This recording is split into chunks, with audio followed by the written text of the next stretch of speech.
Living Life Juicy podcast.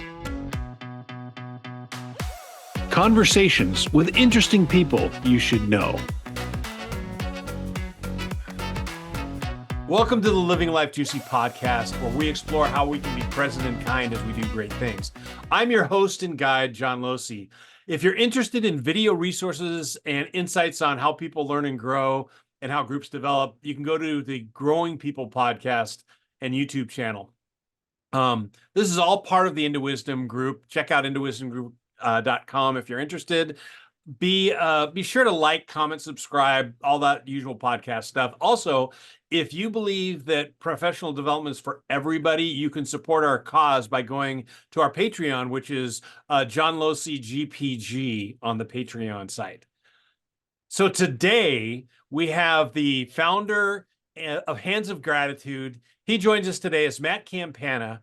Hands of Gratitude provides a unique opportunities for organizations to build teams and give back to society by assembling, building, and sending out prosthetic hands to people all over the world. I met Matt when I helped produce a virtual spotlight of his programs during the pandemic. And after that, man, I was so taken with what he was doing. We collaborated on making Hands of Gratitude available virtually and hybrid. And now I continue to be involved whenever I can to help get people this amazing opportunity to help create these prosthetic hands. I'm excited to learn more about Matt's story. And with that, Matt, welcome. We're glad you're here. Thanks, John. I'm glad you touched on the pandemic and how we met, because I can't overstate the importance of your guidance through that time when we were all trying to navigate what was going on. And you were absolutely a beacon, as we did navigate that. And not only did you help me continue with our mission, but you actually shone a light on a new way to share our mission. So, which still stands today. So I've never really publicly thanked you for that, but you were amazing and continue to be. So thank you. Well, thank you for the kind words. And in my past, I've done a lot of give back type programs, a lot of public service type stuff. And honestly, I think when I see the corporations that are involved in any of your programs, I'm blown away at how powerful their experience is.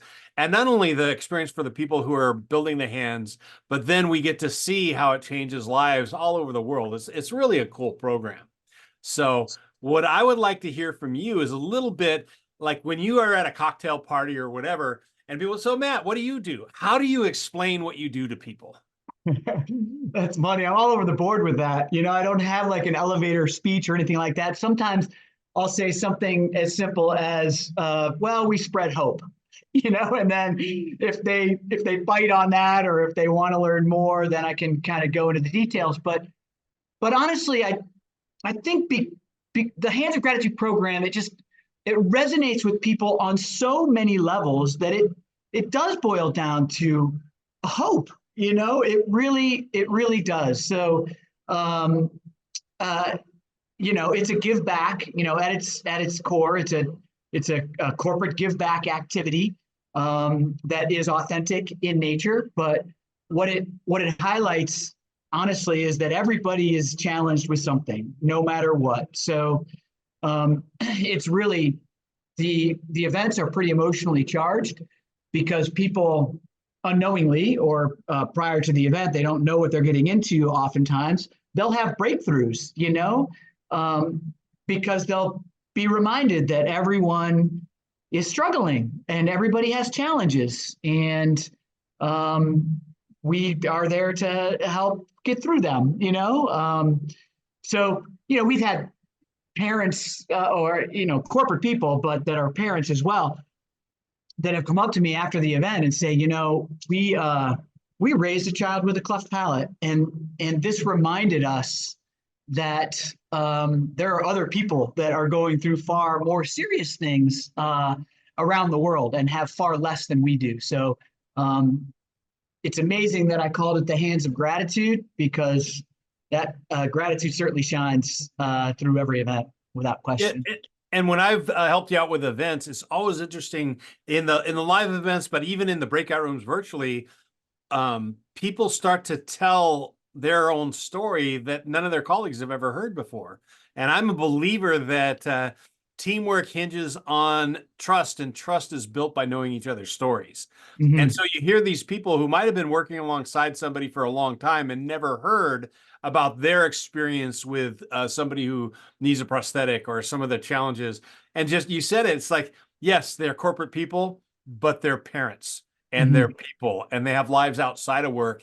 And this, like, it pulls back the veil a little bit so people can begin to know each other in a different way. Yeah, organically, like there's nothing contrived. So, like you said, their guards are down because it's emotional, and they're tasked with something very specific. So through the process of assembling the device and writing the note cards and all of that, their guards are down, and it just becomes a very organic conversation. So people really do get to know each other on a different level because of the activity, without question. Yeah. So I know that you have lots of other experience besides just building 3D printed hands. But tell me, how did you get to where you are today? What's your origin story? Almost like the superhero thing. You came from somewhere and you had some sort of a journey. Tell me a little bit about how you got where you're at today. A journey indeed, and probably not a traditional one. I did the college thing and all of that, but when I finished school, I graduated in business, but I had no idea what I wanted to do still.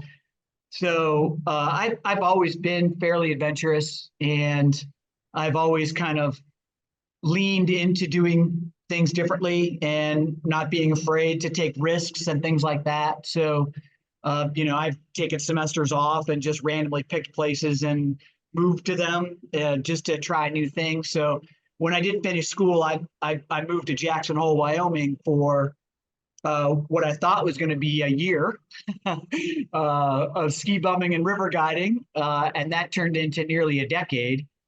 And that also exposed me to a whole new industry that I didn't even know existed, which was the event industry. So shout out to Tim Walther, the founder and president of Grand Dynamics, a dear friend. I owe Tim so much. Well, that's how we got connected. I was helping Tim That's with right. some virtual stuff, and we did a spotlight on we did a series of spotlight things on different programs he knew about.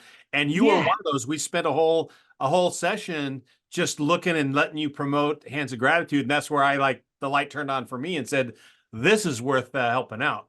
Yeah, amazing. Yeah, that's right. I forgot about that. So I owe Tim even more that he connected us together. So, but he was just starting his company, Grand Dynamics, and I kind of jumped on board with that as the director of sales. So that was adventure-based training and development, and I just learned so much about this whole new industry, and it was quite fascinating. And it was like a fish to water. Like, I don't know, it was almost like coming home to me, that it was kind of meant to be. So the origin story takes me in so many different directions. Like, I don't know, I probably have had every job known to man, from retail to driving a forklift to driving a box truck and, wheeling concrete. I had so many different jobs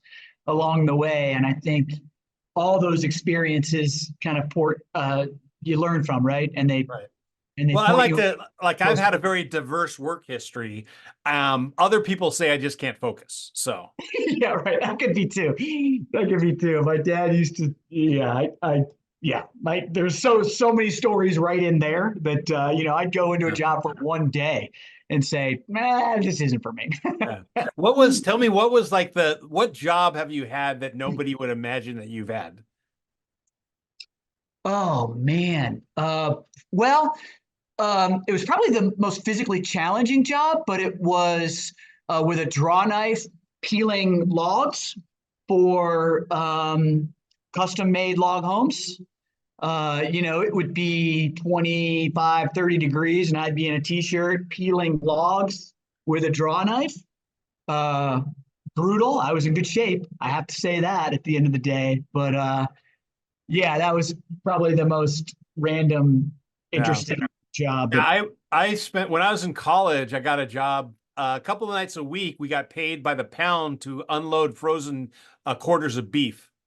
And so it'd be 3 in the morning, and we're there basically just bear hugging 250-pound quarters of beef, taking it off a hook, carrying it into the refrigerated warehouse and put them back on.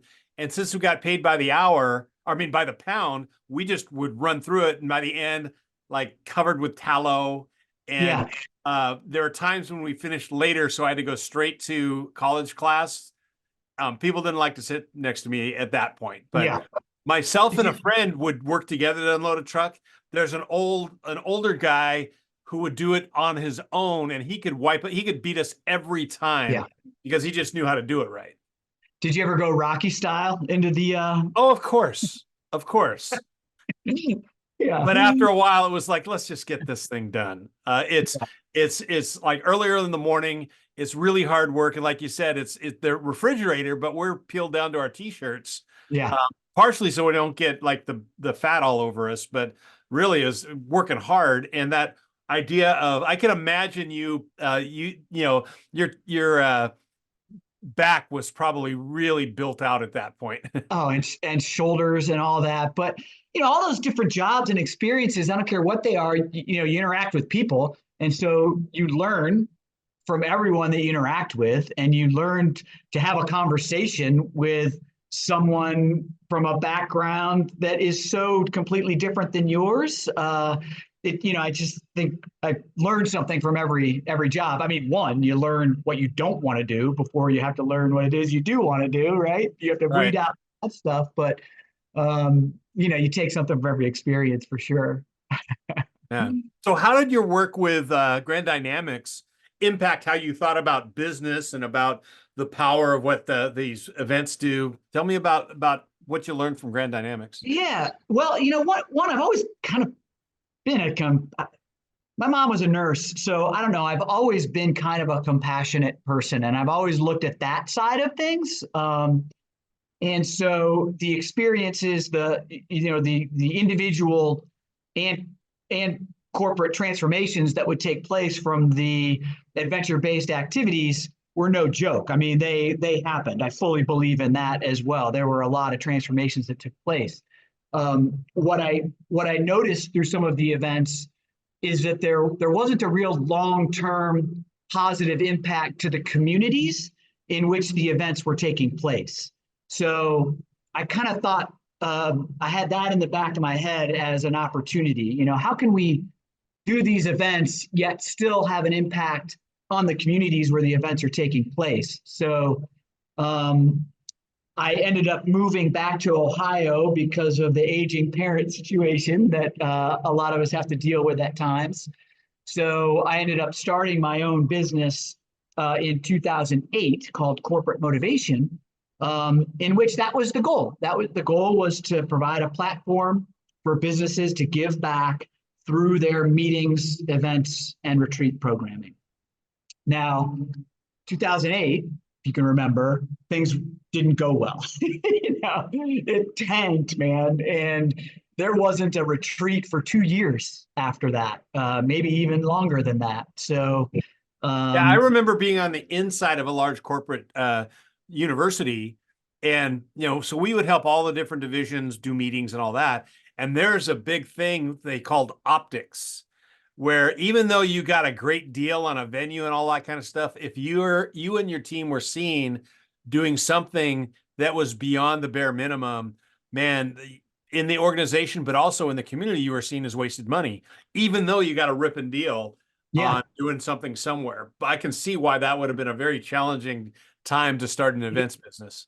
yeah, 100%. But on the backside of that, when retreats did start coming back, there was more of a value placed on impact. I mean, corporate CSR, corporate social responsibility, was a thing before when 2008 crashed, but not what it was after the 2008 crash. I mean, businesses really started, and shareholders demanded that there was more of a focus on corporate social responsibility. So I was in a pretty good spot, honestly, with having a menu of activities. We had partnered with Habitat for Humanity International, and we were pretty early on some of the bike builds and stuff like that. And we built a couple homes in the Dominican Republic, and we were in a pretty good spot when it did come back with the messaging. So for whatever reason, I don't know, it all kind of started to work out.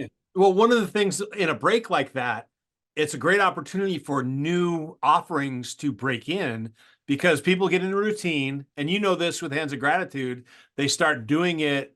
Repeat business is great because they believe, but if you took a break, that's why I think during the pandemic, keeping your name out there doing this stuff was so important because you were able to maintain relationships and didn't give other upstarts like you were in 2008 a Yeah. chance to get that business. Well, and the activity translated, fortunately. We could ship the kits to wherever they needed to go. And it was kind of, it opened up a whole nother peek into people's lives. Like we talked about, they're all a husband or a wife or a spouse or a son or a daughter or whatever.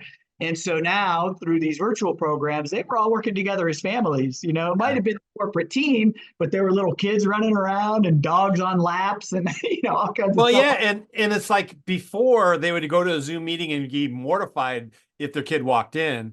And now we're sitting there and they're inviting their family in and their pets and all that kind of stuff. So it really gave that the whole picture of a person. Yeah, yeah. No, exactly. Yeah, it really resonated and translated well. So, and it opened up the opportunity to bring in different cultures. Even, I mean, we were shipping kits all over the world. Partnering with Google as much as we did and still do. We would send kits to France and Singapore and Australia and Canada, and we'd all come together in the Zoom room and hang out. So it was pretty cool.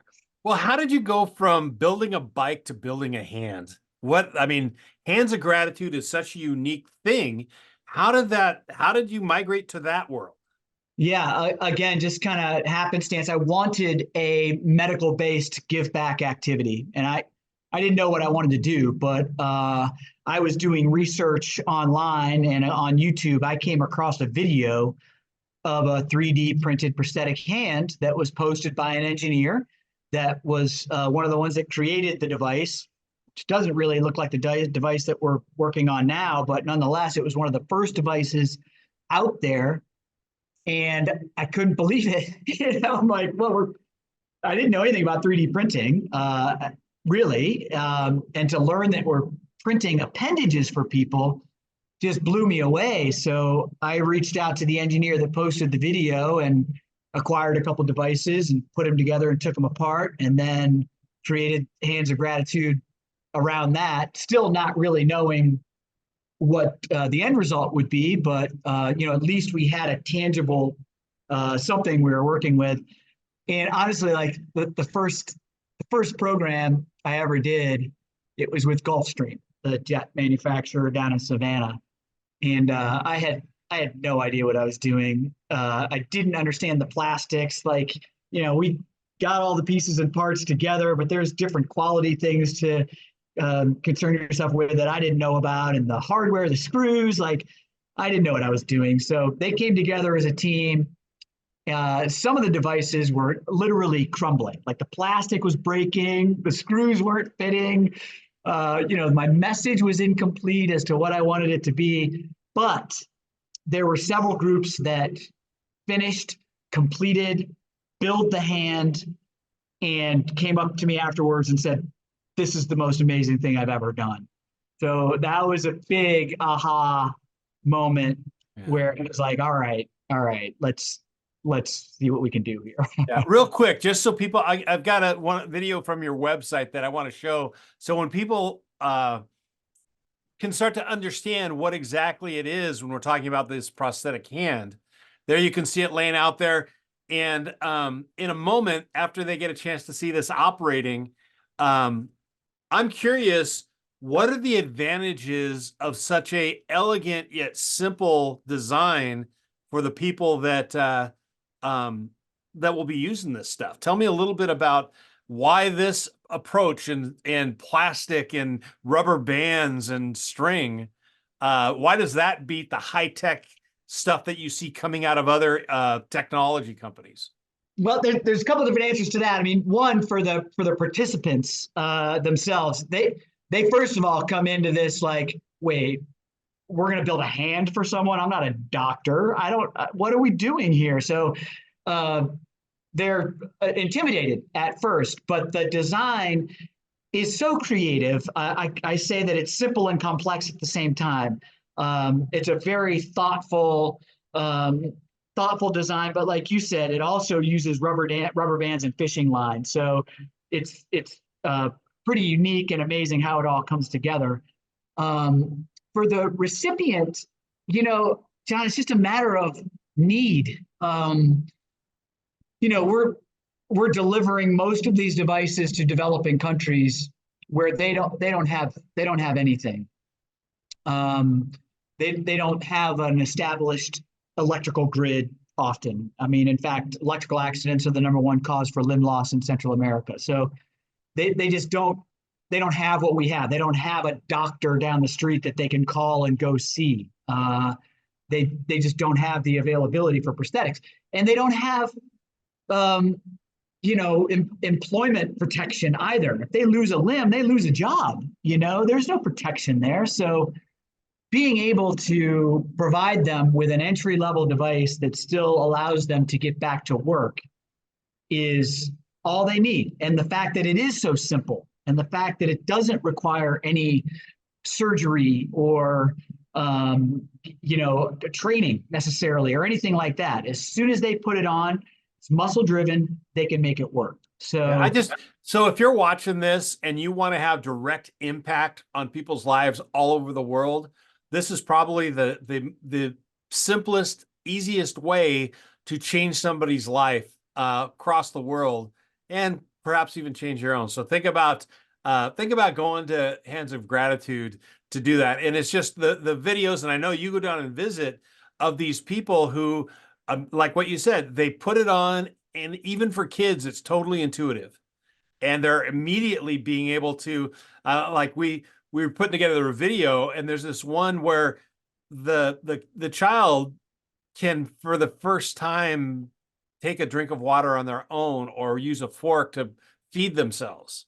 Yeah. And it's just really powerful. And Yeah. the idea of like the working with tech companies. So we've done them for tech companies, and their engineers are in there, like at first trying to overthink it, and then they're like, this is amazingly elegant engineering, and then they usually come back with, and tweak it this way and tweak it this way. Right. Yeah. Exactly. Yeah, the engineers are funny. They either finish building it in 48 minutes or 8 hours because they got to study everything. Yeah. It's fun. But the emotional side, the functional side of the device is incredible, and that's what's going to get the recipient where they need to be and get them back to work and things like that. But the emotional side can't be overstated as well.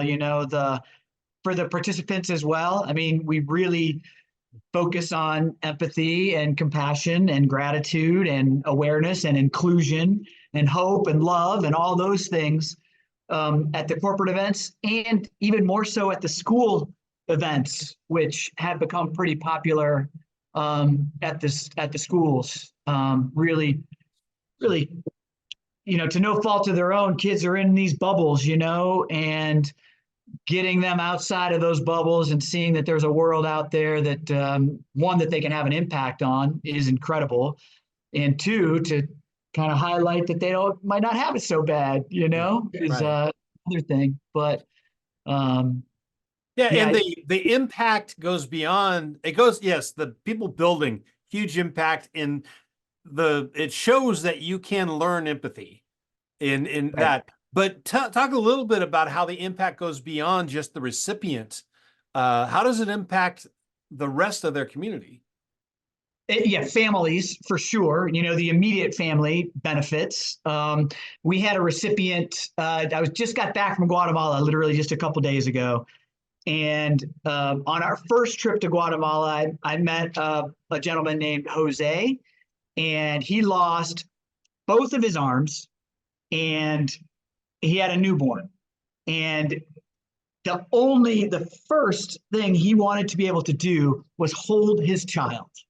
That's all he wanted to do. Of course, he wants to get back to work. Of course, he wants to support the family. But the first thing he wanted to do was be a father and hold his family. So that transformational situation changes everything. He's now able to do that. We met Jose on Friday, gave him his device, baby's there. It all came to fruition, So the family benefits from not only a dad being able to do just simple things like that, but also get back to work.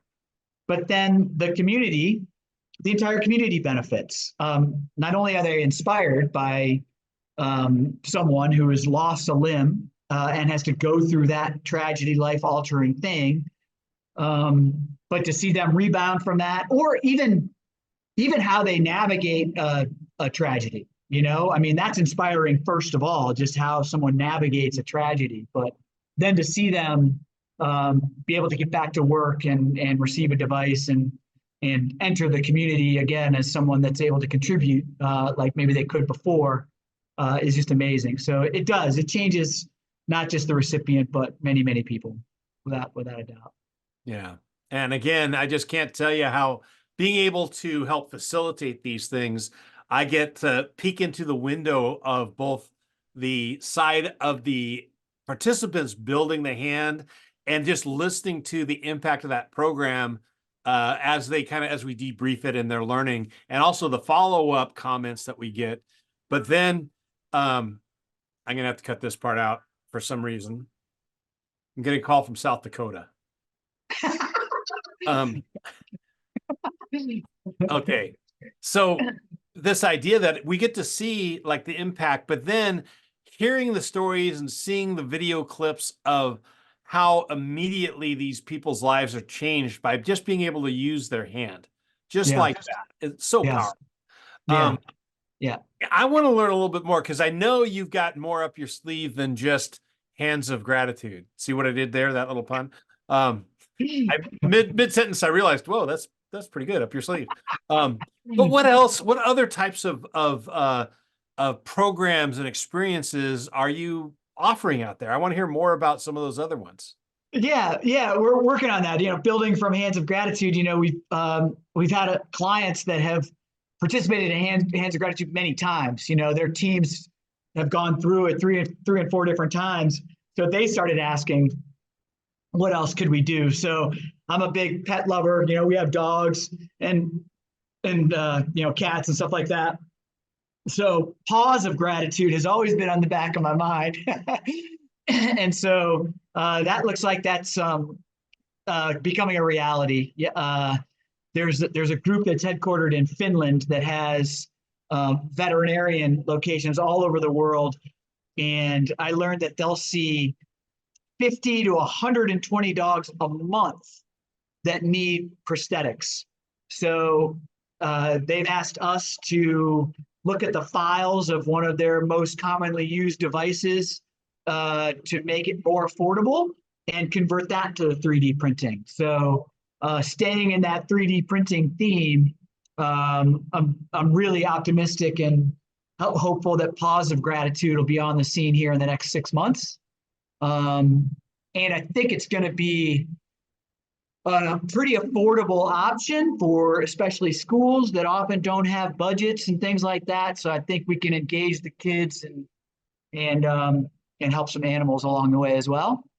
I wonder if you could combine those so that at each Hands of Gratitude, you have one or two paws. I know that people gravitate towards that table.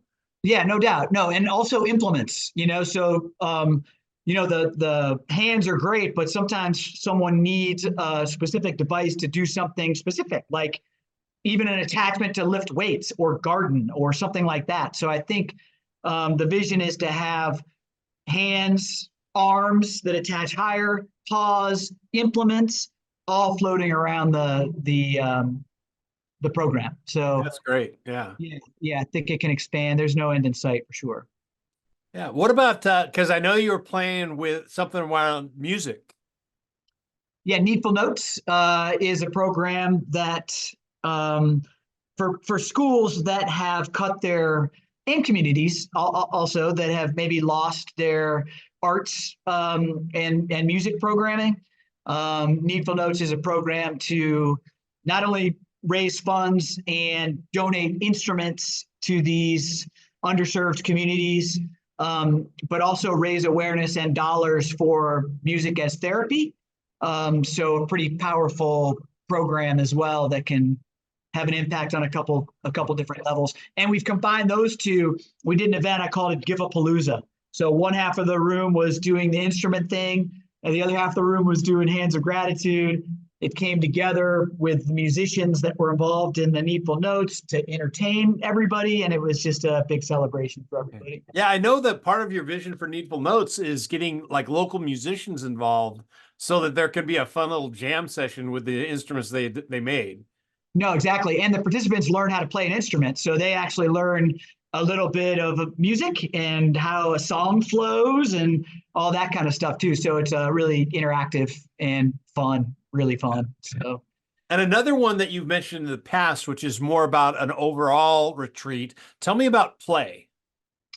Sure. Yeah. Purpose, leadership, adventure, yoga, mindfulness. That was born during the pandemic as well.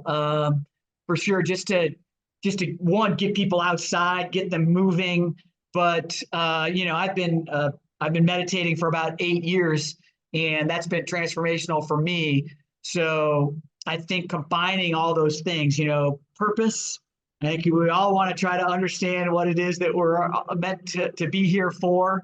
It could be, you could also use passion intersected with purpose, but whatever, just to provide a platform for people to really kind of get a little more introspective about what they are maybe meant to do, and do that through leadership activities and adventure activities and just kind of blending those all together.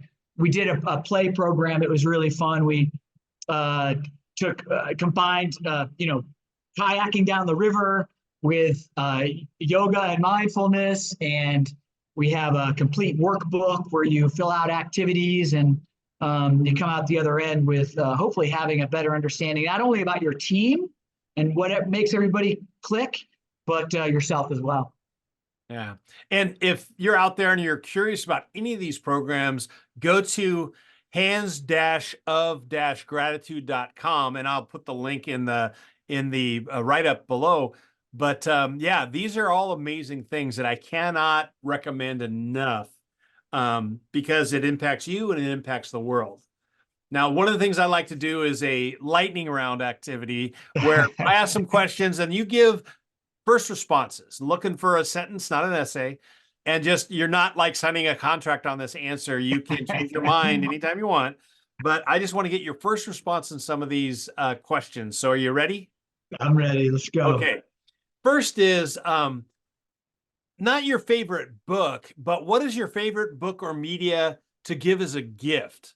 If you can't, like, what's the last book or video or whatever that you gave away or that you linked to?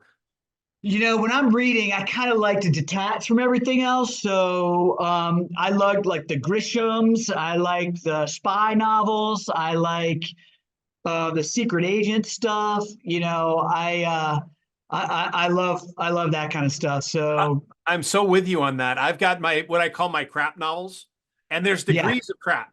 So you have like Crichton and Clancy, which are high level complexity crap. And Wilbur Smith, who is a historical novelist about Africa, like incredibly accurate. You learn a ton. Then you have the crappiest of crap novels like Clive Cussler, which are Dirk Pitt. Dirk. Gotta love Dirk and love Dirk Pitt. Dirk and Al. You can't get better than Dirk and Al, man. Exactly. I turned my brother onto those. Yeah.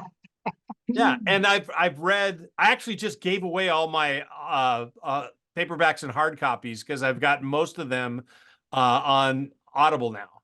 And I'm all for turning your brain off so it can spring back every once in a while. Totally. And I'll read I'll mix in a business book a month too, just to try to learn new things. But yeah, for sure. Yeah, I've been, for the business book stuff, at the start of the pandemic, I was invited to become part of what we call the Kind of Book Club, a group of people, of friends. There's 3 guys that live in North Carolina, and for some reason they reached out to me and say, "Hey, want to join our book club?" And we've done all kinds of interesting ones. Recently we've gotten into Adam Grant, and Adam Oh, Grant is a industrial psychologist, kind of organizational psychologist, and he's written some great stuff like Think Again, which is all about kind of reconsidering your thoughts. yeah, Then yeah. the one we're doing right now is called Originals, which is all about like iconoclasts and original thinkers. So that's been a good one Amazing. for us. Good Um, stuff. Yeah, I love that. so next one, and I used to ask, who are your heroes? But now, because it's really, heroes are very different in our age. So I want, if you could assemble your hero, who would you pull from, and what parts would you pull from? Let's say you've got 3 or 4 people who you could build a hero from. Who are they, and what parts would you pull? Yeah, amazing. I mean, I'd have to start with my dad, first of all, who was a World War II veteran and, was at D-Day and saw unbelievable things. In fact, just a quick story about that. He was one of 6 brothers that all were in different branches of the military. They all came home from World War II. But, just the perseverance that I think that's the trait that I would take from him is the perseverance of just overcoming and always moving forward for sure. Um, Walther would be a hero person for sure, just because taking risks and believing in those risks and not giving up on that. I think taking something from him for sure would be a hero person. Yeah, he lives his life as a lab. If he comes up with something, he experiments on himself. And I would say Yeah, he his risks are all very calculated. yeah, So they appear from the outside, they appear really like, life endangering, but really he's done his homework to mitigate as much of the risk as possible. yeah. Here's how that's benefited Hands of Gratitude, just real quick. If I listen to anybody, if I listen to everybody, all the people that told me not to go to Honduras to deliver devices, Hands of Gratitude wouldn't be where it is today. So those risks are pay off, without question. So Honduras, Guatemala, we now have, John, 500 recipients waiting in Tanzania. So that's going to be the next series of trips there. But that risk piece, don't be afraid. Yeah. Yeah. Yeah. So your dad and Tim, anybody else? I mean, if I get in trouble if I didn't throw my wife Linda out there just for patience, taking that piece, because boy has she been patient with me. It's this has been a long time coming. It's the good thing I had the perseverance of my dad, because it's been a 10-year overnight success, right? And her patience with me to believe in me the entire time. She's a hero while raising 2 sons, like amazing. So Yeah. she's definitely up there. Good, great assembled hero, almost like a prosthetic hero. Thank you. So what is one thing you've rethought or changed your mind about recently? One thing that I've changed my mind You thought about. again, you basically said, that might be different. Good question. What have I changed my mind about? Honestly, I think it's probably been born from these recent trips that I've taken to, learn from these people that don't have anything, that don't need anything. Like these people in Guatemala, they don't have much and they're happy. They're happy, man. So I think honestly, reevaluating what I felt that I needed material wise, I'm really paring that down. I think that's, kind of like, you like nice things, but do you need it necessarily? Like, I think that's what I'm reflecting on now more than anything, is really taking a look at what I thought I might have needed before that I don't need it. Well, I think I had a similar experience in working with developing nations. Is that I went down there as the rescuer. Look at me bringing all these wonderful things when really they had a ton for me. Yeah, And it turned into, rather than a gift or something where I was serving them, it turned into an exchange where I yeah, was getting as much or more from these people I was working with. 1000%. I never knew what it meant to be humbled before. I heard that term all the time. I was humbled. I was so humbled. I never really felt that until I met with a family that I delivered the prosthetic hand to their son for. And I was the one that felt completely humbled by it. Yeah, for the longest time afterwards, I kept an empty bottle of beer next to my desk because of the name of the beer was Arrogant Bastard. Yeah. And it reminded me what I was when I went down there of look at me, hero coming in to save you. And really that arrogance was getting in the way of my growth and my understanding of what these people had for me. For sure. That's, yeah, spot on. Spot on. So last one here of the lightning round. Who do you find yourself quoting most often? And it could be anything from a movie to an author to a speaker to a family quote. Who do you quote most often? Um, I've started um, looking at the old Stoic, like Marcus Aurelius and stuff like that. In fact, it's funny. I have one written right on my thing right here that it was written in my little journal. If it's endurable, then endure. If it's endurable, then endure it. Stop complaining. Marcus Aurelius. Stuff. These some of the old time thought leaders. Anton Chekhov. I don't have amazing victories, but I can surprise you with the defeats I've come out of alive. So I don't think it's any one person, but I think I've started reading some of the old thought leaders from way past that how some of the thoughts that they had are so they're timeless. Yeah. And I used to like before I really understood Stoics, I thought, oh, Stoics, they just like getting slapped around and deal with it. But Yeah, but it's yeah, really a hopeful philosophy of focus on what you can do something about, not what you can't, because that's yeah, just wasted energy. yeah, yeah. So What's the one? What's the one? The only true wisdom is knowing that you don't know anything, something like that. Something like that. yeah, Yeah. that's almost Taoist. That's yeah. But I really appreciated getting a deeper dive into that when exploring the concept of resilience. A lot of the ancient wisdom comes into play. Everything from Aurelius to even some of the Jewish wisdom literature, that kind of Yeah. stuff. So it's Yeah. amazing how relevant that is today. 100. Yeah. 100%. Yeah. It is amazing. I think that's why I started down that path. I think I read one and I'm like, holy smokes, does that make sense right now? And then that kind of led me down that path. But yeah.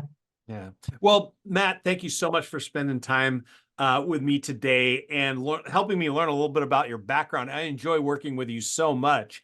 And I hope that we get a chance to continue in the future and that everybody, listen out there, everybody checks out Hands of Gratitude as a way to get your school, your civic organization, or your company transformed and also giving back to the world around them. So thank you, Matt. Likewise, John, thanks so much. We will work together again soon. And I appreciate everything you've done. It's been a pleasure. I feel like I've known you for 15 years and we've only known each other 4. So just been a pleasure to work with you too. Be present and kind as you do great things.